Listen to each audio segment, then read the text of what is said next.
গরমের মধ্যে খুবই অল্প রান্না করাচ্ছি ওকে দিয়ে, কারণ এমনি ভাজা খেতেও ভীষণ ভালো লাগে।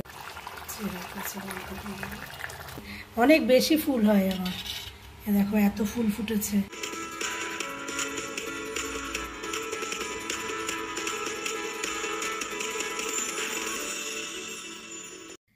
হ্যালো বন্ধুরা, আমি সমিতার সাম্রাজ্যের আরেকটি নতুন পর্বে তোমাদের সবাইকে স্বাগত জানাই। আজকে শনিবার আর এখন বাজে সকাল 11টা। তো সকালই অনিমা রান্না করে দিয়ে চলে গেছে। তো আমি ওকে বলেছি যে তুমি একদমই অল্প কিছু রান্না করো, আর এখন গরমের মধ্যে খুবই অল্প রান্না করাচ্ছি ওকে দিয়ে, কারণ কীরকম গরম, রান্নাঘরে থাকতে যে কি কষ্ট সে তো আমি অবশ্যই হাড়ে হাড়ে জানি, তাই না? সেই জন্য ওকে আজকে অল্প কিছুই রান্না করিয়েছি। আজকে ও শাক ভাজা আর ডাল সেদ্ধ করে গেছে, আর আমি ভাবছি আজকে একটা মোচা দিয়ে একটা অন্যরকম রান্না করব। তাই ওকে বলেছি তুমি একটু মোচাটা সেদ্ধ করে রেখে যাবে, আর বাদ বাকিটা আমি করব। তো সেই জন্য এখন প্রস্তুতি নিচ্ছি রান্নাঘরে যাওয়ার। ভাবলাম তার আগে তোমাদের সাথে একটু কথা বলি। তো গরমে সবার তো অবস্থা সাংঘাতিক খারাপ, সেটা বুঝতেই পারছি। নিজেকে দিয়ে পাগল হয়ে যাচ্ছি গরমে। তো আর এই গরমের মধ্যে ফ্যান অফ করে কথা বলা তো বুঝতেই পারছো যে কীরকম সাংঘাতিক ব্যাপার। সেটাই করতে হয় আমাদের, তাই না? নাহলেই তো কথা শোনা যাবে না, একটা ফ্যানের আওয়াজ হবে, এসিরও আওয়াজ হয়। এসি চালিয়েও যে কথা বলবো তারও উপায় নেই, তাই না বলো? এখন কিন্তু বৃষ্টি না হলে আর যেন মানে থাকা যাচ্ছে না, সবারই একই অবস্থা। তো চলো আজকে সারাটা দিন কি করি না করি তোমাদের সঙ্গে শেয়ার করব। সারাদিনের ব্লগটা দেখতে থাকো, আশা করি তোমাদের ভালো লাগবে। তো চলো এখন রান্নাঘরে যাওয়া যাক। বন্ধুরা, রান্নাঘরে চলে এসেছি, আর অনিমা তো মোচা সেদ্ধ করে রেখেই গেছে। এই মোচাগুলো হচ্ছে কি ভেতরে যে অংশটা থাকে একদম শেষে মোচার, সেইটাকে কুচি কুচি করে কেটে তারপরে সেদ্ধ করা হয়েছে। আর এরকম মটর ডাল আমি ভিজিয়ে রেখেছিলাম গতকালই, তো এখন এটাকে বেটে নেব। এখন এর মধ্যে অল্প করে আমি নুন দেব, আর অল্প করে আমি হলুদ দেব, আর দুটো কাঁচা লঙ্কাও দিয়ে দিলাম, আর অল্প মিষ্টি। এই দিয়ে আমি পুরো ডালটাকে ব্লেন্ড করে নিচ্ছি। এই তো ডালটাও ব্লেন্ড হয়ে গেল। এই দেখো আমার ডাল বাটাটা হয়ে গেছে। এবার আমি এই একই জারের মধ্যে আমি এই সেদ্ধ করা যে মোচাটা আছে এটাকে একটু ঘুরিয়ে নেব।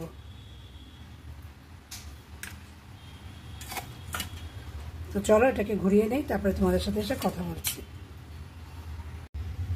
এটার মধ্যে অল্প একটু নুন দিচ্ছি, যদিও নুন আগে দেওয়া আছে একটু, তাও একটুখানি নুন দিয়ে দিলাম, আর অল্প একটু হলুদও এর মধ্যে আমি দিয়ে দিচ্ছি। তো চলো এটাকে ব্লেন্ড করে নিই। এই হয়ে গেছে আমার মোচাটাকে ব্লেন্ড করা।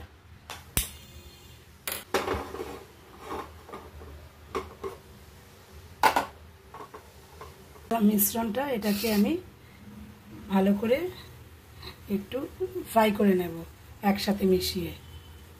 সরষের তেল দিয়েই বানাবো, আগে অল্প করে তেল দেব। এই পুরটাকে কষিয়ে নিয়ে তারপরে আমি মূল রান্নায় যাব। দিয়ে দিলাম কালো জিরে ফোড়ন, আর একটু দেব হিং ফোড়ন দিয়ে দিলাম।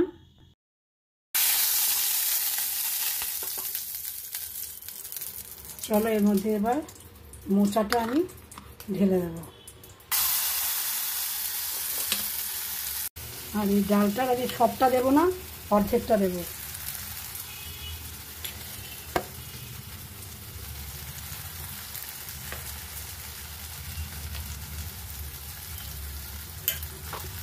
চলো খুব ভালো করে মিশিয়ে নিই। আর এই মিক্সি ধোয়া জলটাও আমি এর মধ্যে দিয়ে দেবো, নষ্ট করবো কেন, তাই না? চলো এবার ভালো করে এটাকে খুব ভালো করে ভাজা ভাজা করে নেব। নুনটা কম হয়েছে দেখলাম, একটু নুন দিয়ে দিলাম, আর একটু মিষ্টিও দিয়ে দিলাম। চলো এবার ভালো করে আবার যখন এরকম হয়ে যাবে তখন আমি এই থালাটার মধ্যে একটু তেল মাখিয়ে এর মধ্যে আমি সেট করে নেব, বরফির মতন করে, ধোকার মতন করে। হচ্ছে মোচার ধোকা করছি। তো চলো এটাকে একটু সেট করে নিয়ে তারপরে তোমাদের সাথে কথা বলছি। এরকম করে আমি স্কোয়ার মতন করে নিয়েছি। এবার এটাকে আমি পিস পিস করে কেটে নেব, ছোট ছোট করে কাটবো। তারপরে আমি কিছুক্ষণ ঠান্ডা করার পরে তারপরে আমি এগুলোকে ভাজবো। দেখো আমি একটু কেটে নিয়েছি, এবার এটাকে ঠান্ডা হতে দেবো। ঠান্ডা না হলে এটা ওঠানো যাবে না। চলো ধোকাগুলো ঠান্ডা হোক, ততক্ষণে একটা মশলা বানিয়ে নিই। 1/2 টিস্পুনের মতন আমি আদা বাটা নিয়ে নিয়েছি। এবার দেব হলুদ গুঁড়ো, তারপরে দিলাম নুন স্বাদ মতো, তারপরে অল্প করে দিলাম জিরের গুঁড়ো, অল্প একটু কাশ্মীরি মির্চ দিলাম। বেশি লঙ্কা দেব না, কারণ এই গরমে ঝাল ভাল লাগে না। অবশ্য এতে ঝাল হয় না, এটাতে রঙটা সুন্দর হয়। আর দিলাম ঝালের জন্য অল্প করে গোলমরিচ দিয়ে একটু জল দিয়ে ভালো করে গুলিয়ে এটা রেখে দেবো এক পাশে। তো চলো এবার রান্নাটা আমি শুরু করি। একটু বেশি করে তেল দিয়ে দিলাম, তাহলে এই তেলের মধ্যেই আমি কারিটাও রান্না করে ফেলতে পারবো। এখন আমি ওই ধোকাগুলোকে ভেজে নেব। ঠান্ডা হয়ে গেছে, তো চলো এগুলোকে আগে ভেজে নিই। এগুলো একদম ঠান্ডা হয়ে যাওয়ার পরে একদম সুন্দর জমে গেছে। তো চলো এগুলোকে একটা একটা করে ভেজে নিই।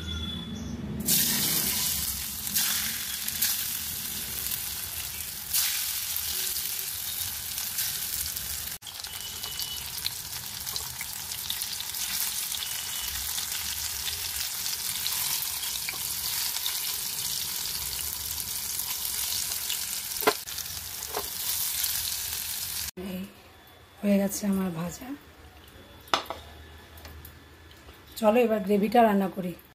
ওই একই তেলের মধ্যে দিয়ে দিলাম জিরে ফোড়ন, দেবো একটা তেজপাতা, আর অল্প করে হিং ফোড়ন দিয়ে দিলাম।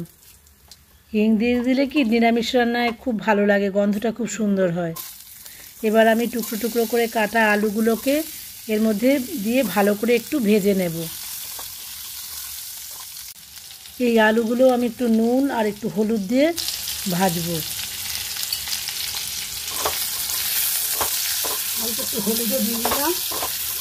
এই মশলার মধ্যেও দিয়েছি, তো আলুটার মধ্যে একটু হলুদ না দিলে ভালো লাগবে না, এই জন্য তো আলুটার মধ্যে হলুদ দিয়ে দিলাম।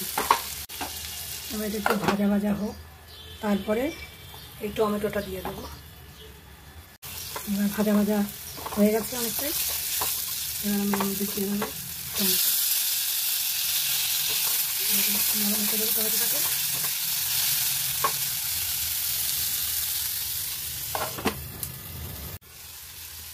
এবার একটু নরম হয়ে গেছে।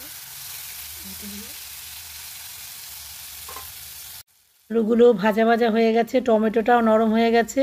আমি যে মিক্স করে রেখেছিলাম মশলাটা, ওটাও দিয়ে দিলাম, আর ওটার বাটি ধোয়া জলটাও দিয়ে দিলাম। এবার একটু ভালো করে আমি কষিয়ে নেব। এবার এর মধ্যে একটু চিনি দিয়ে দিলাম। নিরামিষ তরকারি একটু মিষ্টি মিষ্টি না হলে আমার ভালো লাগে না, সেই জন্য একটু চিনি দিলাম। এবার এর মধ্যে দিয়ে দেবো একটু অল্প একটু টমেটো সস। আবারও ভালো করে একটু কষিয়ে নেব।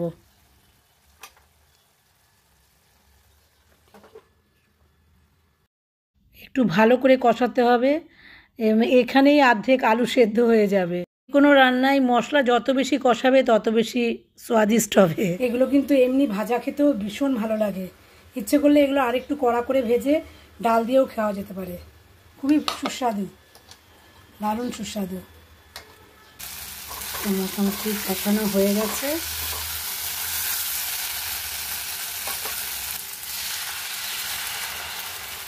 একটু বেশি জল দেবো, কারণ বড়াগুলো টেনে নিতে পারে, ঝোল টেনে নেয়। এখানে একটু বেশি ঝোল দিলাম, আর আলুটাও একটু সেদ্ধ হবে।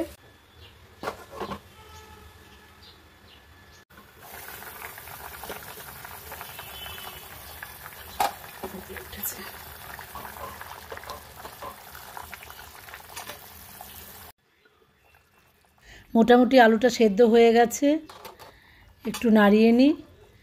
এবার ওই যে ভাজা ধোকাগুলোকে দিয়ে দেবো এর মধ্যে। ভাজা ধোকাগুলোকে চলো এবার দিয়ে দিই।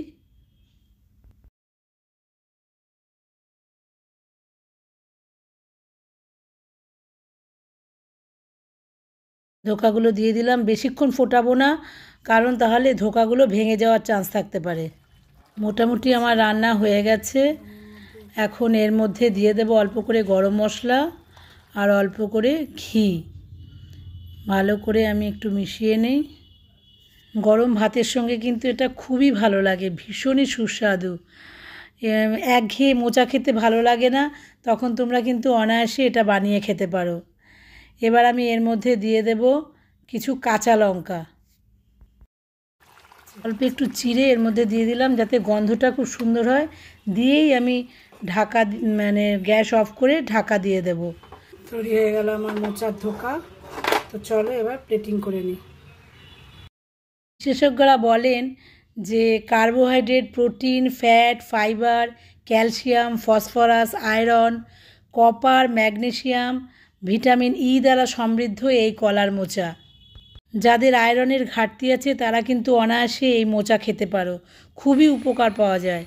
মোচার উপকারিতা যাই হোক না কেন, বাঙালির বাড়িতে মোচা দিয়ে যে বিভিন্ন রকমের পদ রান্না করা হয় তা কিন্তু এক কথায় অতুলনীয়, তাই না?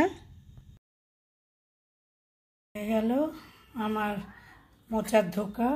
আর এখানে ডাল সেদ্ধ করে গেছে, পরে আমি ফোড়ন দিয়ে নেব। আর এখানে লাল শাক ভাজা করে গেছে। আর এই হচ্ছে কি আজকে আমাদের নিরামিষ খাবো। একদম আমিষ খেতে ইচ্ছেই করছে না, মাছ, মাংস, ডিম কিচ্ছু খেতে ভালো লাগছে না, সেই জন্য আজকে নিরামিষ খাবো। এই তো পুজো দিতে চলে এসেছি, স্নান টান করে রান্নাবান্না হয়ে গেছে। আর চলো দেখাই আজকে আমার গাছের ফুল। এখন এরকম প্লাস্টিকে করে ফুল তুলি কেন বলো তো, নাহলে একদম নেতিয়ে যায়। এ দেখো কত নিচের গাছ আর উপরের গাছ মিলিয়ে এ দেখো এত ফুল হয়েছে। তাও আজকে অনেক কম ফুল হয়েছে জানো তো, আজকে অনেক কম ফুল হয়েছে, অনেক বেশি ফুল হয় আমার। এ দেখো এত ফুল ফুটেছে। এখন আর তোমাদেরকে দেখাতে পাচ্ছি না, তোমার ছাদে গিয়ে বা নিচে গিয়ে এত রোদ যে ছাদে আর উঠতেই পারি না, তাড়াহুড়ো করে ফুল তুলে নিয়ে চলে আসি। এ দেখো কি সুন্দর ফুলগুলো, কেমন ছোট হয়ে গেছে গরমের জন্য নাকি। এই বেলি ফুল ফুটেছে, তারপরে আমার অপরাজিতা আছে, আর এই হলুদ ফুলগুলো কীরকম নেতিয়ে গেছে দেখো, তরতাজা ছিল একদম। আর এই গোলাপি জবা তো আমার খুব ফোটে, এটা নিচে গাছ এটার। এতই বেলি ফুল হয় না যে পুরো ছাদে গেলে না সন্ধেবেলা যদি আমি ফুল না তুললাম যেদিনকে, এত সুন্দর গন্ধ বেরোয়, ছাড়া ছাদটা একদম মম করে ফুলের গন্ধে, এত মিষ্টি গন্ধ। এরকম সুগন্ধি ফুল দিয়ে ঠাকুরকে পুজো দিতে কি ভালো লাগে না, খুবই ভালো লাগে। তো চলো পুজো করে নিই।